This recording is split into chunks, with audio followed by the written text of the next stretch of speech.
pues nos hemos agarrado de la mano del Señor Jesucristo a través del estudio de su palabra y de sus enseñanzas.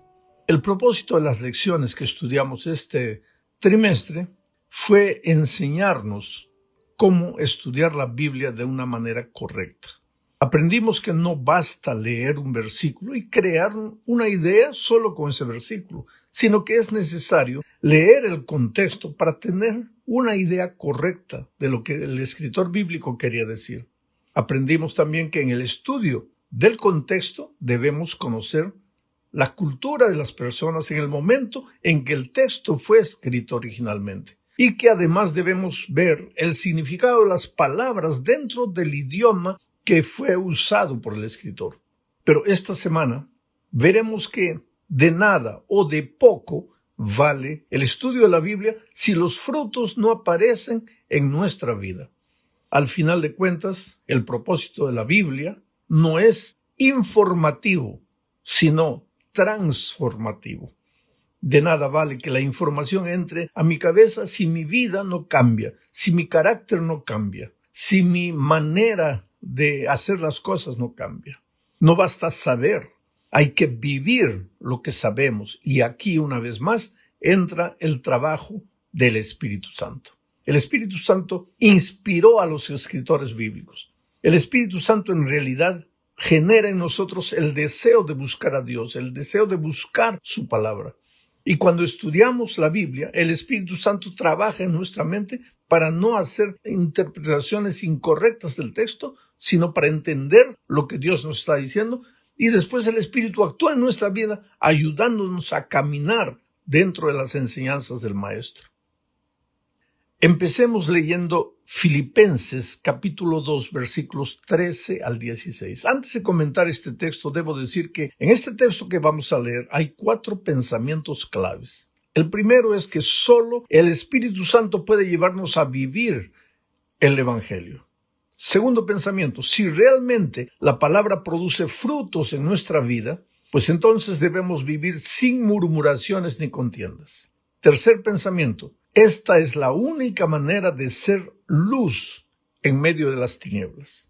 Y finalmente el cuarto pensamiento, esta es la mejor manera de prepararnos para la venida de Jesús. O sea, viviendo sin murmuraciones, sin contiendas. En otras palabras, permitiendo que la palabra escrita produzca frutos en nuestra vida, que no hayamos recibido solo la información, sino que el Espíritu transforme nuestro corazón. Con estas 4 ideas en mente, leamos el texto. Porque Dios es el que en vosotros produce así el querer como el hacer. Mira, Dios es el que produce el querer como el hacer. Por eso dije denantes que tú no estudias la Biblia porque tú quieres. Tú estudias la Biblia porque el Espíritu Santo te inspira a hacerlo. A veces la gente dice, yo entré a la iglesia sin querer. No. Tal vez conscientemente tú no querías entrar, pero ese tu no querer ya era una respuesta al llamado, al trabajo del Espíritu Santo. Porque nadie se acerca a Dios si el Espíritu no trabaja en él. Así que cuando tú tienes la voluntad, las ganas de estudiar la palabra de Dios, es porque ya estás respondiendo al llamado de Dios. Por eso el texto dice, porque Dios es el que en vosotros produce así el querer como el hacer. ¿Y cómo produce esto Dios en tu corazón? A través del Espíritu Santo, que también es Dios. Sigo leyendo el texto. Porque Dios es el que en vosotros produce así el querer como el hacer por su buena voluntad. Haced todo sin murmuraciones ni contiendas. O sea, si tú te dejas guiar por el Espíritu Santo, y si estudias la palabra de Dios no solo para informarte, no solo para discutir, no solo para buscar argumentos para contradecir a las otras personas, sino que vas con un corazón humilde para encontrarte con Dios a través de su palabra, ¿qué es lo que va a suceder? El Espíritu va a trabajar en tu corazón y va a ir moldando tu carácter. De un tipo iracundo, bravo, discutidor, peleador, orgulloso, soberbio, el Espíritu te va a transformar en un ser humilde, manso como el Señor Jesucristo. Manso y humilde. Ahora, dime una cosa, personas mansas y humildes van a vivir murmurando, en contiendas permanentes, discutiendo, agrediéndose, ofendiéndose.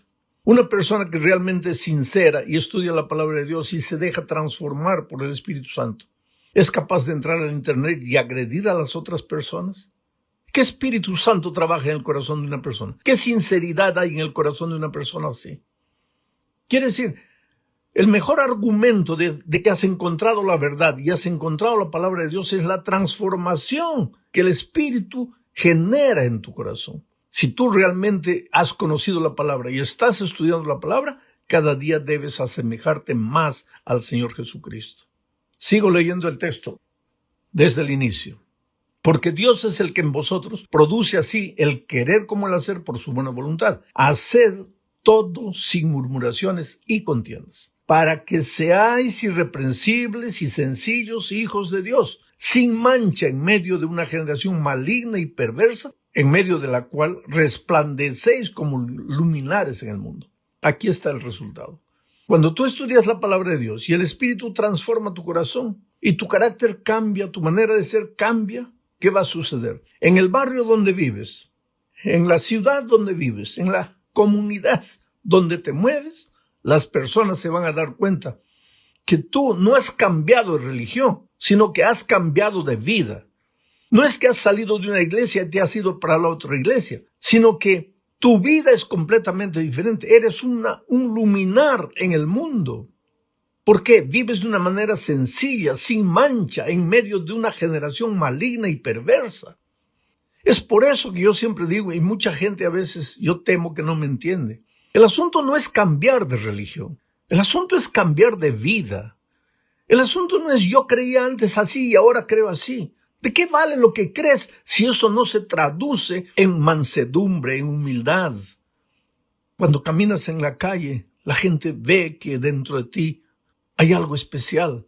Ha sucedido algo diferente contigo. Es por eso que cuando una persona realmente es convertida, el mayor argumento para traer a sus familiares, a sus amigos a la iglesia, no es la doctrina, sino su estilo de vida.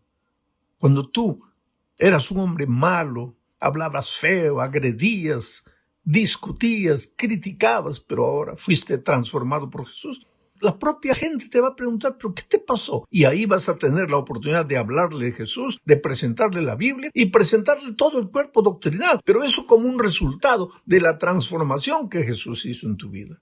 Y el texto de Pablo termina diciendo, asidos de la palabra de vida, para que en el día de Cristo yo pueda gloriarme de que no he corrido en vano, ni en vano he trabajado. Este es el cuarto pensamiento. La mejor manera de prepararse para la venida de Cristo es vivir la palabra de Dios con humildad, con mansedumbre. Si tú quieres prepararte para el encuentro con Cristo, permite que el Espíritu de Dios trabaje en tu corazón, te cambie, te transforme, te haga simple, manso, humilde en medio de una generación maligna y perversa. La mejor manera de prepararse para la venida de Cristo no es salir corriendo a esconderse en el campo, no. La mejor manera es volverte una luz que alumbre en la oscuridad donde vives y que las personas sean iluminadas por esa luz y guiadas al Señor Jesucristo. Vamos a la segunda parte. Aquí veremos la necesidad que tenemos de aprender del Señor Jesucristo. ¿Cómo es que Jesús utilizó la Biblia? Claro, la Biblia para él era el Antiguo Testamento. Jesús era Dios, se había hecho hombre, pero el hecho de haberse tornado un ser humano, haber tomado nuestra naturaleza, no disminuyó en nada su divinidad. Así que Jesucristo en esta tierra tenía autoridad para dejar de lado las enseñanzas bíblicas porque él mismo era las enseñanzas vividas. O él tenía autoridad para cambiar lo que estaba escrito si quisiese, pero no lo hizo. Desde su nacimiento hasta su muerte en la cruz, él respetó las enseñanzas de la Biblia. En el desierto, por ejemplo, él derrotó al enemigo con la palabra escrita. Él no solamente hablaba la palabra, él la vivía.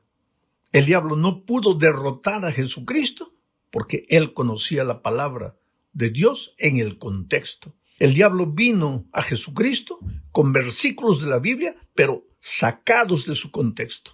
Y Jesucristo lo derrotó usando la propia Biblia dentro del contexto. Es por eso que es necesario respetar las enseñanzas bíblicas en su contexto.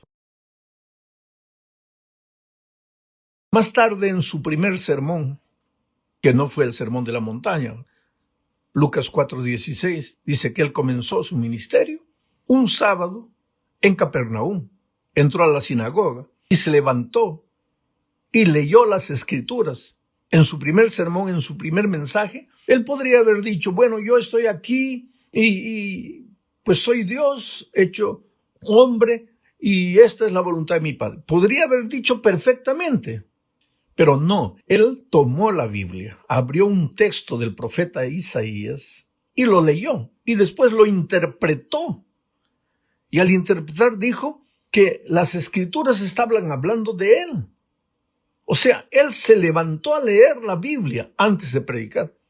Es por eso que hace muchos años acepté, para mi propia experiencia como pastor, nunca predicar sin abrir el texto bíblico. Y no salirme del texto bíblico, sino exponer lo que la palabra de Dios dice en el texto bíblico. No es una exposición teológica, es una exposición homilética. Porque la iglesia no es un grupo de estudiantes de teología. La iglesia es un grupo de seres humanos que está buscando soluciones para sus dramas, está peregrinando en esta vida rumbo al cielo. Y entonces yo no puedo hacer una exposición teológica de la palabra. Tengo que hacer una exposición homilética, aplicar lo que el escritor bíblico dijo a las necesidades de la gente de hoy. Y Jesús hacía eso, y Pablo hacía eso, y los grandes predicadores de la Biblia hacían eso. Y si tú quieres ser un predicador poderoso en las manos de Dios, pues toma el texto y aplícalo a las necesidades de hoy. Más tarde, en el camino de Emaús, Jesús encontró a 2 discípulos, desanimados, pensando que todo había terminado. Y la Biblia dice que, comenzando con el Antiguo Testamento, el Señor Jesús les explicó a ellos lo que la Biblia decía acerca de él. ¿Y qué pasa? Más tarde, esos discípulos dicen, no nos ardía el corazón cuando él nos abría la palabra de Dios. Les ardía el corazón. Jesús usó toda su vida, mientras desarrolló su ministerio en esta tierra, la palabra de Dios. No la anuló, no la dejó de lado, la usó y enseñó a sus seguidores a usar la palabra de Dios. Vamos al tercer punto que está relacionado con este segundo punto. Aquí el punto es Jesús versus la Escritura. O sea, Jesús contra la Escritura. ¿Cómo es eso? La declaración no es tan descabellada como parezca, porque hay muchos cristianos sinceros que colocan a Jesús contra la palabra escrita, especialmente contra el Antiguo Testamento. Algunos creen que a partir de Jesús, las enseñanzas del Antiguo Testamento pasaron a un segundo plano y toman, por ejemplo, las palabras de Jesús en el Sermón del Monte cuando dijo, oísteis que fue dicho, pero yo os digo. Entonces, ¿qué pasa con ellos? Estos cristianos sinceros agarran este texto y dicen así, aquí está claro, lo que fue dicho en el Antiguo Testamento ya no tiene valor. Ahora lo que vale es lo que Jesús dijo. Y generalmente lo que quieren decir por tras de eso es lo siguiente. Antes la gente se salvaba por guardar la ley, pero ahora la gente se salva por la gracia. Y ya he dicho muchas veces, el Antiguo Testamento no enseña que la salvación sea por las obras ni por guardar la ley. Desde el Génesis hasta el Apocalipsis, atravesando todos los libros de la Biblia, la enseñanza de Jesús es única. La salvación es solo por la gracia de Cristo. Por eso un cordero fue sacrificado cuando Adán pecó. Por eso el Cordero de Dios vino a este mundo para concretizar lo que el corderito sacrificado todos los días en el ceremonial de Israel significaba. O sea, cuando Jesús dijo, oísteis que fue dicho, pero ahora yo os digo, no estaba anulando el Antiguo Testamento, lo estaba ampliando, le estaba dando el sentido espiritual Estaba saliendo simplemente de la palabra y entrando en la realidad de la vida, de los hechos. Y te voy a explicar. Él dijo, oísteis que fue dicho, no cometerás adulterio. Entonces mucha gente dice, aquí ya la ley está anulada.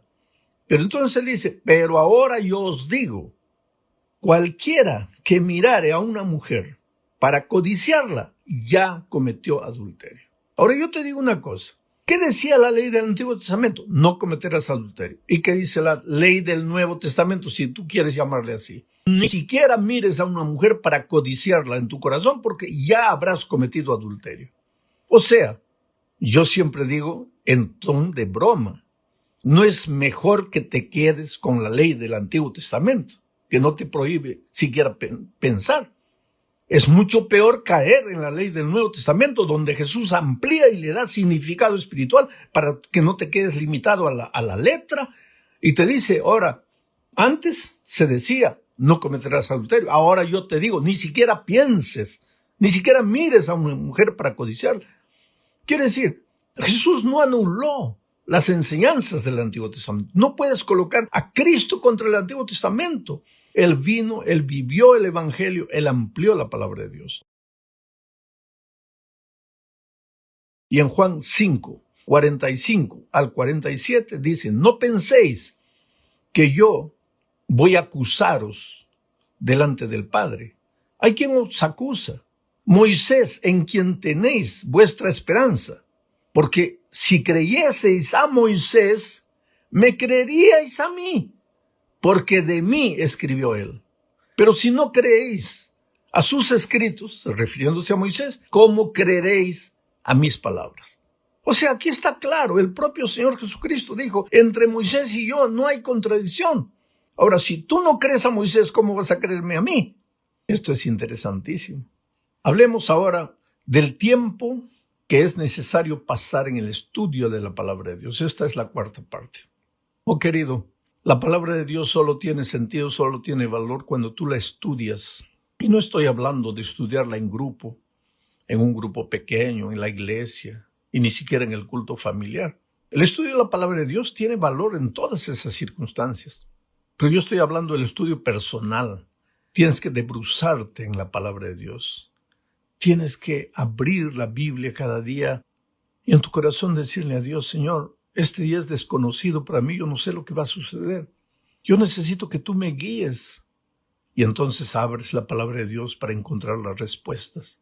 En estos tiempos difíciles que estamos viviendo, no tienes que temer, no tienes que asustarte. Es posible que hayas perdido el empleo, es posible que hayas perdido un ser querido, es posible que estés enfermo, es posible que no tengas cómo pagar las cuentas, pero no te desesperes. Jesús es tu amigo, Él te conoce. Pero para que sientas su mano poderosa tocando tu corazón y ahuyentando tus dudas, es necesario que abras la palabra de Dios a solas, que converses con Dios en tu corazón, que le pidas iluminación, que te ayude a tomar decisiones sabias, porque si tomas decisiones llevadas por el impulso humano, te vas a equivocar, te va a ir mal, vas a sufrir. Necesitas no solamente de un consejo escrito, necesitas de una persona a tu lado hablándote al corazón, y esa persona es el Señor Jesucristo. Llegamos al fin de este estudio hablando de la importancia de la memoria y del canto. Salmo 119, versículo 11 dice, en mi corazón he guardado tus dichos para no pecar contra ti. Jesucristo, cuando enfrentó al diablo en el desierto, tenía los textos bíblicos del Antiguo Testamento en su cabeza. No tenía la Biblia abierta, tenía los textos en su cabeza. Los había aprendido desde niños. ¿Sabes que la mayoría de los versículos que yo sé de memoria no los aprendí en la Facultad de Teología, ni en mi vida ya como pastor? Los aprendí como jovencito, como un niño. Porque en aquellos tiempos, y gloria a Dios por aquellos tiempos, teníamos en la iglesia lo que se llamaba la devoción matutina y teníamos lo que se llamaba la sociedad de jóvenes.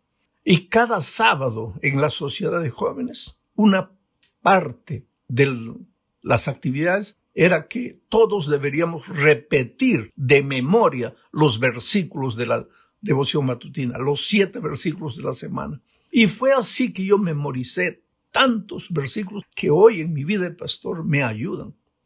Qué pena que todo eso pasó de moda. Qué pena que hoy hay jóvenes en la iglesia que les gusta cantar, les gusta ir a la iglesia, adorar a Dios, pero cuando el pastor da un texto, por ejemplo, se demoran tanto en encontrar el texto porque no dominan la Biblia, no conocen la Biblia. Oh, mi querido joven, ¿con qué limpiará el joven su camino?, pregunta el salmista, y responde, con guardar tu palabra. Una bonita manera de memorizar textos es cantando. Gracias a los compositores que tenemos, que muchos de ellos han compuesto salmos, versículos de la Biblia, para ser cantados. Y esa es una linda manera, pero guarda la palabra de Dios en tu corazón, en la hora de la angustia, en la hora de la tristeza. Repítete, canta esos himnos, saca el texto bíblico a tu mente. No te amedrentes delante de los problemas, de las dificultades. Cuando llega la tentación, repite los textos de la palabra de Dios. Cuando estás desanimado, repítelos. Cuando viene el diablo